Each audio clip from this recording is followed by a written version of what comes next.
Grabe, hindi pa nga kami nakaka-recover dito sa motor na to. May nilabas na agad na bagong kulay. Napakaganda pa. Silipin natin ngayong araw itong pastel blue na Yamaha Mio Fazio. Tara!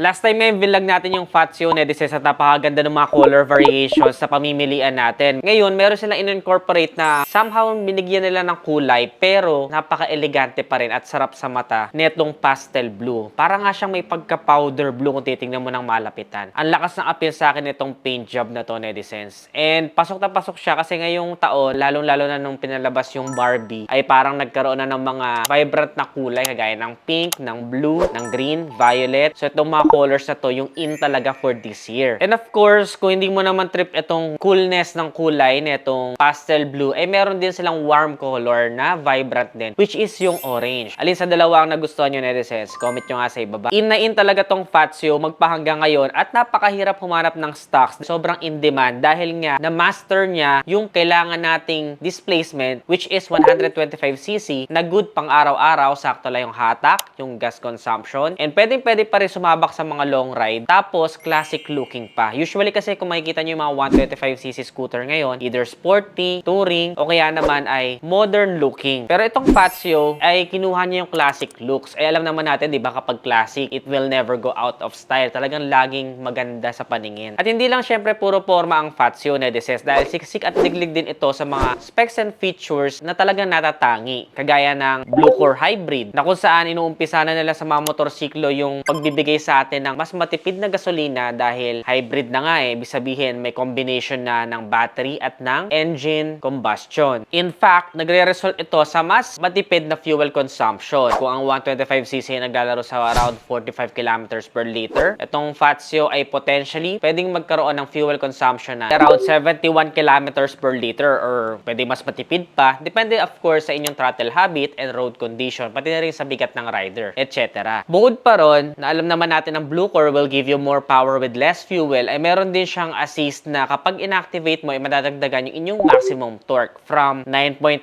Newton meter at 5,000 RPM. Pag na-activate mo yung assist, magiging 10.6 Newton meter at 4,500 RPM. O diba? O kapag mabigat yung angkas mo or even magkarga ka, let's say lagyan mo ng top box, ay kayang-kaya pa rin ito sa mga uphill situation. Kahit na 125cc siya, hindi siya hirap. Dahil kung titignan natin yung pinaka-core niya with the engine specification, ay meron po itong 4-stroke, single overhead cam, 2 valves, air-cooled, single cylinder, 125cc, and of course, fuel injection na, with electric starter and V-belt automatic. So, gas and go ka na lang po sa motorsiklo na ito. And may re-recommend ko siya for beginners as well. Pati na rin sa mga lady riders kasi mababa lang po ang kanyang seat height. 750mm. So, very friendly siya even for short riders. 95 kilograms naman ang kanyang weight kaya hindi ka ma-overwhelm dahil under 100 kilograms naman yung timbang ng motorsiklo. On the regular side naman yung kanyang ground clearance, which is 135mm. Safe na for everyday road conditions. Habang sa suspension naman meron tayong telescopic fork sa unahan at unit swing sa likod. Actually, ito yung something na gustong-gusto ko ma-test drive pero wala pa akong makitang available na unit para mabigyan ko ng personal review kung kamusta sa kalsada. Sana makapag-test drive tayo. Yamaha, baka naman. Isa pa sa kapansin-pansin sa parang concept nitong Fazio Nedices ay yung kanyang mga oval shape. Kung makikita nyo yung headlight niya, oval shape. And of course, split LED so hindi masyado nakakasilaw sa mga nakakasalubong. Kaya malinaw sa gabi. Pati na rin yung mga turn signals niya sa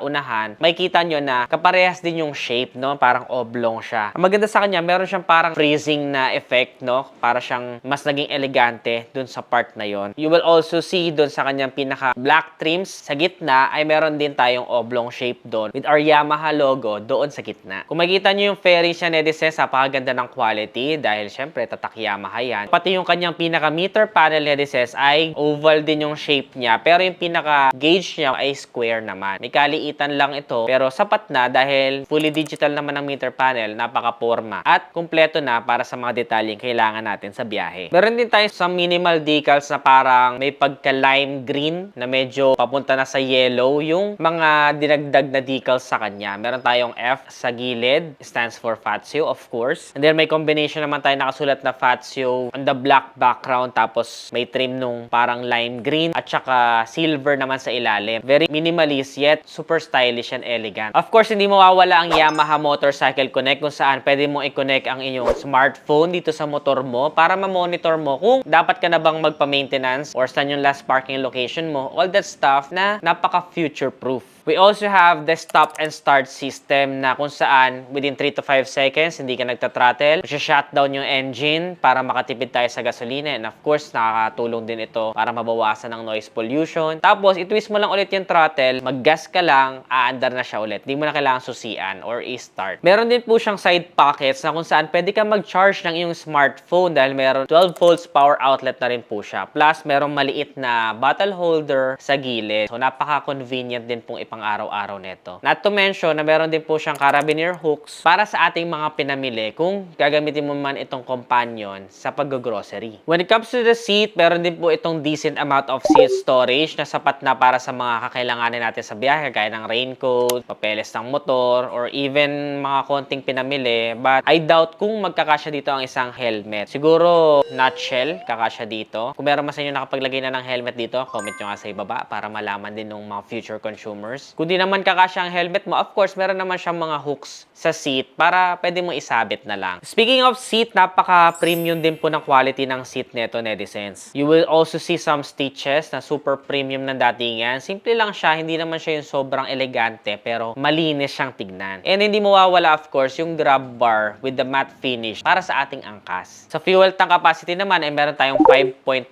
liters. Mas malaki na compared sa mga Mio before na nasa around 4 liters lang yung fuel tank. Sa mga gulong naman, meron tayong 12 inches wheels and of course, tubeless na parehas ang size ng unahan at likuran na 110 by 70. Hydraulic disc ang ating brake sa unahan habang naka-mechanical leading trailing or drum brake naman tayo sa likuran. We also have a compression ratio of 11:1 at bore and stroke na 52.4 by 57.9 millimeters. Sa mga magtatanong naman sa power output niya, ay meron po tayong 6.2 kilowatts at 6,500 RPM. Isa pa rin sa medyo nagagandahan ako sa kanya is yung kanyang tail light, netizens. Kung makikita nyo, nandun pa rin yung oval shape na concept, pati dun sa mga turn signals. We still have our reflector sa fender for added visibility. Even dun sa kanyang muffler, netizens, makikita nyo pa rin yung oval shape. Kaya talagang pinag-isipan yung design netong motorsiklo na to, no? And of course, hindi rin mawawala yung kanyang park brake lock at saka kill switch sa side stand. Sa wheelbase naman, ay meron tayong 1,280 millimeters and an overall dimensions na 1,820 by 685 by 1,125 millimeters. Ang SRP ngayon netong Yamaha Mio Fatso ay 92,900 pesos. Para sa inyo, netizens, sulit ba siya? Anong color ang favorite nyo sa motorsiklo na ito? Comment nyo naman sa ibaba. Meron pa ba kayo ibang mga motorcycle or even cars na gustong i-review next vlog? Comment your suggestions below. Siyempre, kapag classic helmet, meron tayo niyan sa Nedi Shop. Suportahan nyo po pagdating sa mga accessories ng motorsiklo, ang aming Facebook page, Nedi Shop, and meron din po kaming Shopee, Nedi Shop, pati na rin TikTok Shop. So, yun lang, netizens. Kung nagustuhan mo to, don't forget to give this video a thumbs up, subscribe. Again, this is Ned Adriano.